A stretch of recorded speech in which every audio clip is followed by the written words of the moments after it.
La vérité, le cinéma c'est 24 fois la vérité par seconde. Aucun film n'aura fait couler autant d'encre. Genève, un assez joli lac, le Léman, sépare la ville en deux. Même un soldat, on ne peut pas le forcer à tuer quelqu'un. Le petit soldat, c'est comme à bout de souffle, un événement cinématographique. Ce qui est important, ce n'est pas la façon dont les autres vous regardent, c'est la façon dont on voit son propre visage. Il n'y a aucun doute, la force est supérieure à l'intelligence. Ce n'étaient plus les lumières de Genève, mais déjà celles de Rio de Janeiro. Jean-Luc Godard entreprit son second long métrage avec Le Petit Soldat.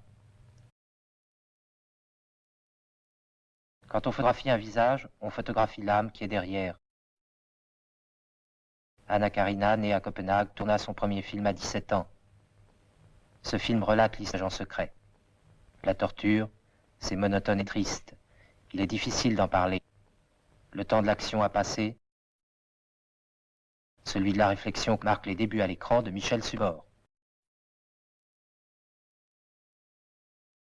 Bruno fait à Genève la connaissance d'une covergirl danoise.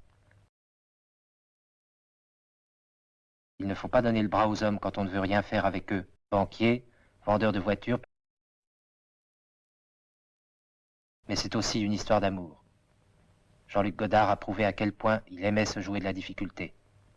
Lors de la lutte à laquelle se livrent deux réseaux dans le cadre d'un état neutre.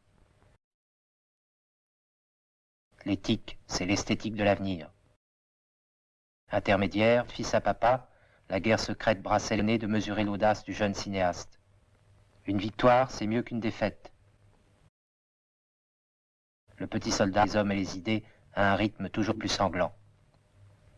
Après plus de la compagnie française d'information. Étrangère qui parle français, c'est toujours très joli. La lutte sourde mais inexorable de deux réseaux, c'est là un aspect absolument inconnu de la guerre secrète qui est livrée à l'écran. Maintenant, tout se tait, l'ennemi dans l'ombre se repose. Enlevé et torturé par les membres du réseau adverse, il tente avec succès une évasion désespérée. Véronica avait l'air de sortir d'une pièce de Jean Giraudoux. C'est avant tout un film d'essence. Bruno Forestier, reporter